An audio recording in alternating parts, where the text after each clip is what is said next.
journey of trillions of miles to the stars and beyond. Engines with unimaginable power, hurtling across the galaxy on a mission to build a galactic empire. I'm Dr. Michio Kaku. I'm a theoretical physicist and a science fiction fan. Join me as I show you how to make sci-fi science.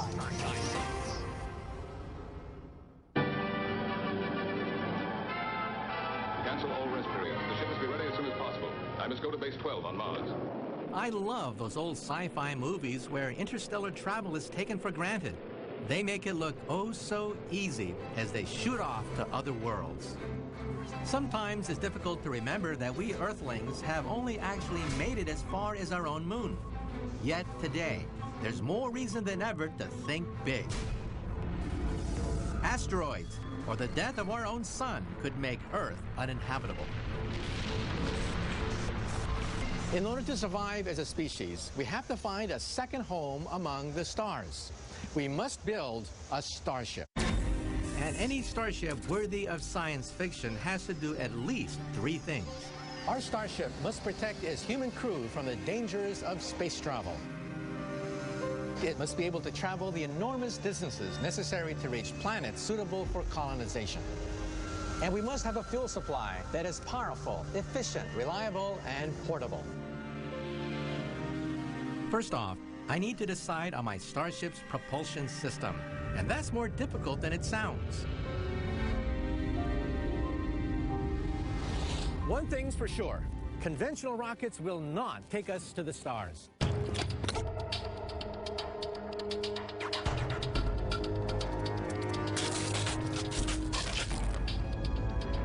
Gigantic booster rockets and this toy one have the same 2 limiting factors, fuel and thrust.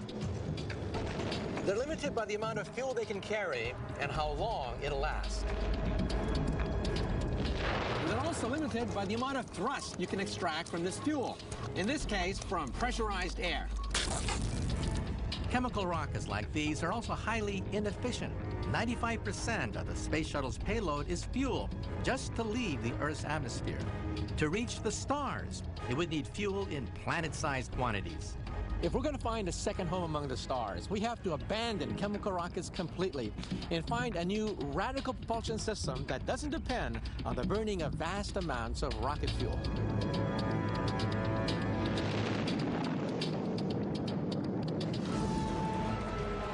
The world of sci-fi has already got this covered.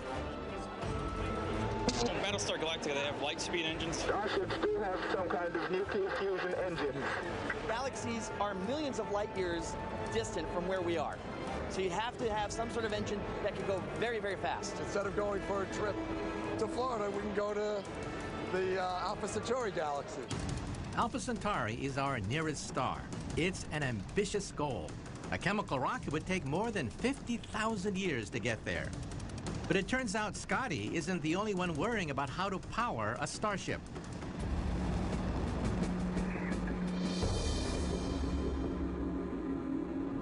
This eerie glow may not look very impressive, but it's produced by a magnetoplasma dynamic thruster, a plasma engine.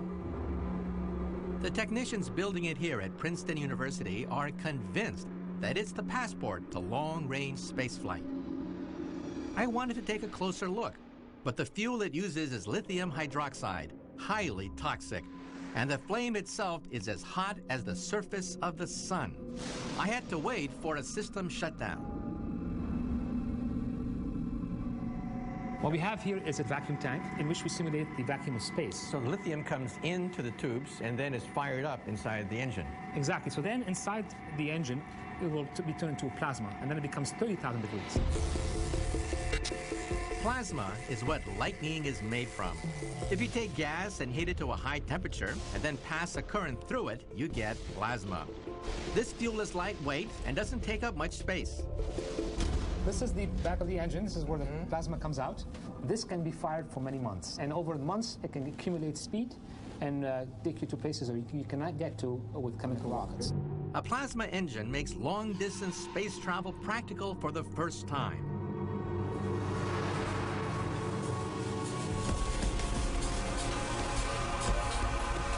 I'm really excited by the plasma engine. It'll solve two of the main problems with chemical rockets. First, it's very fuel efficient.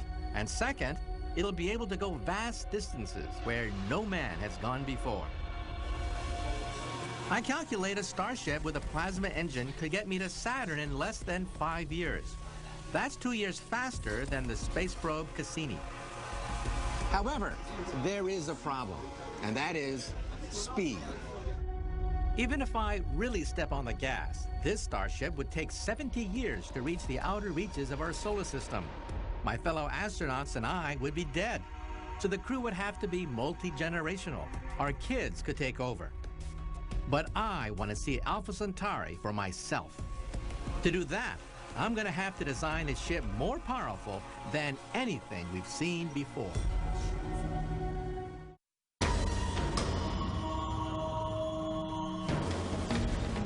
I want to escape planet Earth in a starship straight out of science fiction. The problem is, no engine yet invented has the power to get me to another star system within my lifetime. Assignment, outer space. The editor of my paper assigned me to cover a routine check of infraradiation flux on Galaxy M12. The sci-fi movies I loved to watch as a child made interstellar travel look easy. The heroes just jump into their spaceships and whoosh, they're in another star system. But it's not that simple. The distances involved are astronomical, literally. When you compare the journey my Starship will make with the scale of our own solar system, you begin to get some idea.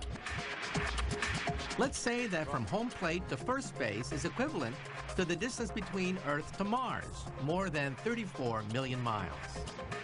And from the home plate to just outside the ballpark is the distance from Earth to Jupiter, more than 370 million miles.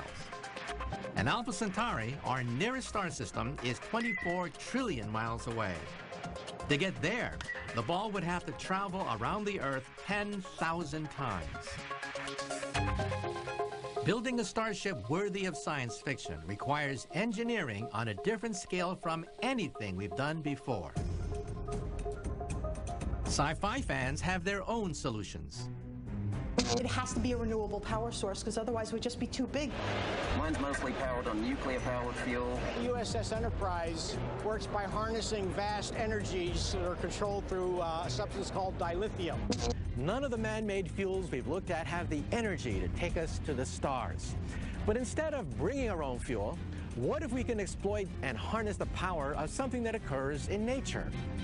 This is the Plum Brook Space Facility in Cleveland, Ohio. It's where NASA tests new spaceflight technology. This is the largest vacuum chamber in the world. It's about 100 feet across, and from the middle to the very top is 122 feet. Wow. It's essentially the size of a 12-story building. So you can simulate the conditions of outer space right here on the Earth. That's exactly right. We pump all the air out of it, and it's used to test our space systems in the simulated vacuum of space before we actually launch them into space. Here, a new propulsion technology has already been put through its paces. It could be perfect for my Starship. It's a giant sail that's powered by sunlight. When light reflects off of something, it pushes it. And when you're in space and away from the Earth's gravity, this pressure will make your spacecraft start moving faster and faster. So you're sailing on sunlight. That's exactly right. And to do that, you need a pretty unique sail. It's made using CP1, a lightweight, aluminum-coated fabric thinner than a human hair that's engineered to withstand the extreme temperatures in space. It's very effective at turning sunlight into power. This material reflects about 96% or more of the visible light that hits it. So as the light comes in and reflects from it, it gives it a push, and it pushes it in that direction. It's a very, very faint pressure, so you must have huge sails. That's right, and sails that we think of are typically very, very large, several hundred feet in the first generation, potentially miles large in future generations. What's great about the solar sail is that it uses something that's naturally available in space: sunlight. The sun is always shining. And just like the early explorers on the Earth took advantage of the winds when we invented sailboats to carry us across oceans, we're going to explore space using the wind in space, in this case is sunlight, to push our sails to the planets and beyond. Of course, in deep space, there's not much sunlight. You're simply too far away from any stars. But there's a solution. Batteries of lasers back on the moon could be fired at the sail, giving it that extra push. With that, you'd be continuing to push it well beyond what the sun could do, and I could envision getting to the nearest star in perhaps 100 years. This is starting to get really exciting. If my solar sail were given an added boost by a bank of lasers on the moon, Alpha Centauri will be within my reach. But the problem is, to power a manned starship, I'd need a huge sail. It might have to be hundreds of miles wide. Once I got it going, it would be hard to slow down. I need to maneuver the sail to face into the light coming from the star I was headed for. Otherwise, I'd just keep on going forever. The idea of using a sail to propel me through space is a good one. But I can't depend on the solar sail alone. I could fit my ship with a plasma engine, but it just wouldn't be powerful enough if I got stranded far from home. So the bottom line is fuel. What we need to do is find a naturally occurring substance that, when harnessed, would give us unimaginable amounts of energy. That's going to be the key to star travel. I'm building a spaceship that can travel through the galaxy. I need to find a fuel source with immense power. And these scientists may have just what I'm looking for. They've managed to produce a substance that's quite extraordinary. It could be my passport to the stars. Inside this giant underground laboratory at Fermilab outside Chicago, scientists investigate the origins of our universe and what it's made from. It might look like something out of Flash Gordon, but this strange contraption is where it all begins. Electricity is fed into this amplifier and then mixed with subatomic protons. Then, at almost the speed of light, the protons are fired round this 4-mile tunnel and smashed into a metal plate, exploding them into even smaller subatomic particles. These collisions produce a substance called antimatter. It's the most powerful fuel known to man. And I think it could be just what we need to power my starship. Imagine that this ball represents a particle of matter. It carries an electric charge, either positive or negative. Now, for every particle of matter, there's a twin particle made out of antimatter with the opposite charge. What's exciting is what happens when antimatter collides with matter. An explosion of pure energy. When you use antimatter and it collides with matter, 100% goes into making energy. There's no other fuel in the world that does that. So it completely turns that into, so basically on the order of a gram of matter and a gram of antimatter is on the order of the bomb they dropped at Hiroshima. As a fuel source, antimatter sounds promising, but there's one big drawback. It's a little pricey. The power bill alone is $24,000 trillion an ounce, or about 20,000 times the GMP of the United States to make 1 ounce of antimatter. One scientist hasn't let that little financial detail deter him. He spent 6 years designing a starship powered by antimatter. What we were able to show is that with 17 grams of antimatter, we could reach the nearest star, Alpha Centauri, in 40 years, reaching 10% of the speed of light. That's an absolutely mind-boggling 19,000 miles per second. I think even Han Solo might be impressed. The astonishing power of antimatter means that my starship captain can really step on the gas. But he can also do something just as important. We're convinced that antimatter is really the only technology that will get you up to the speeds you need, and more importantly, to actually allow you to slow down and stop once you get to your destination. Instead of an engine, Gerald's design uses a sail. But this one's not powered by the sun. It's coated in uranium. Antimatter is fired into the sail where it reacts with the uranium, explodes, and produces enormous thrust.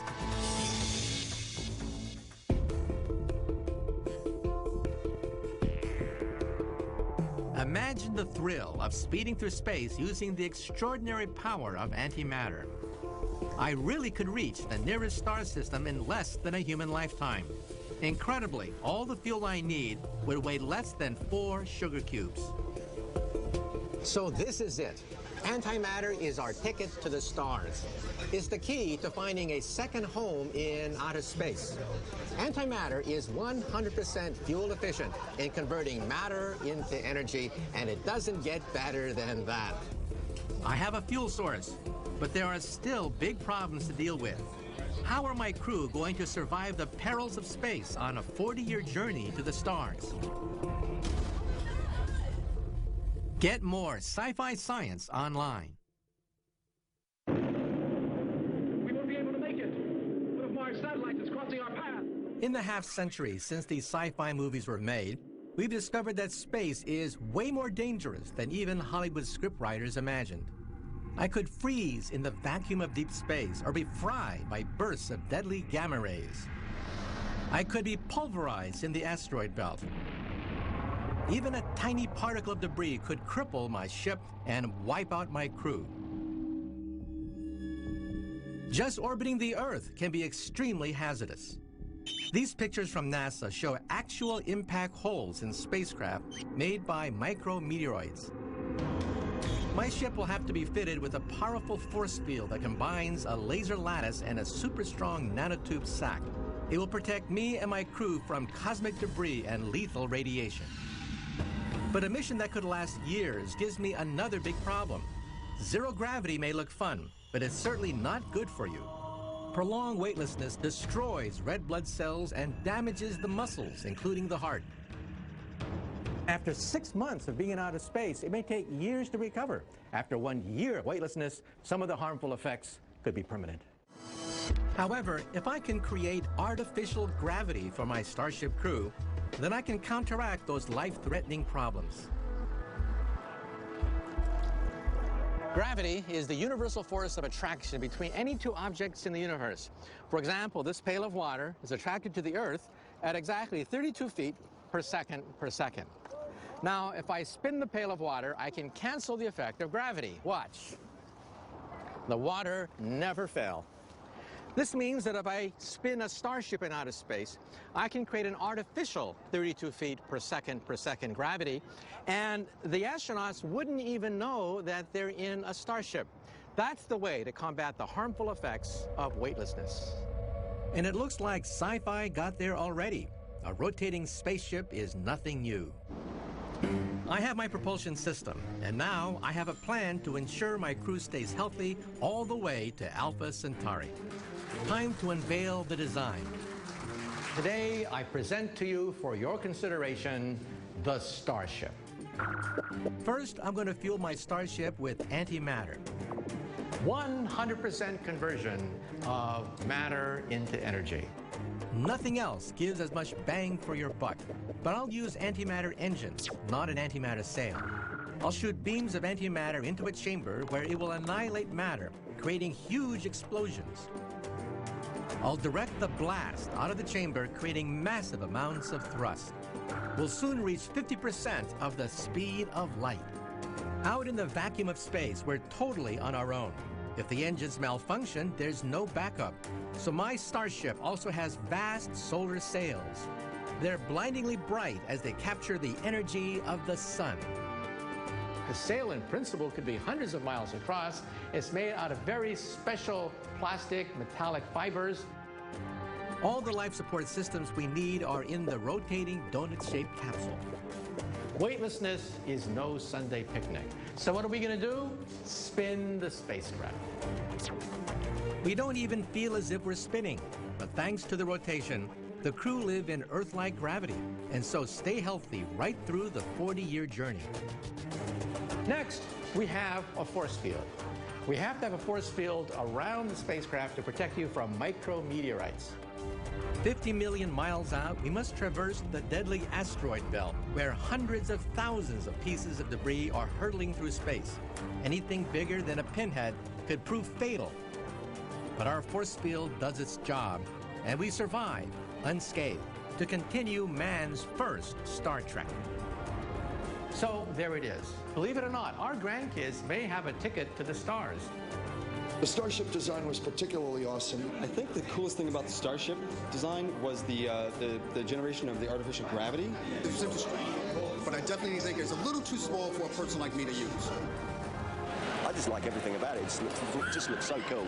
Yep, I can say that was an awesome ship.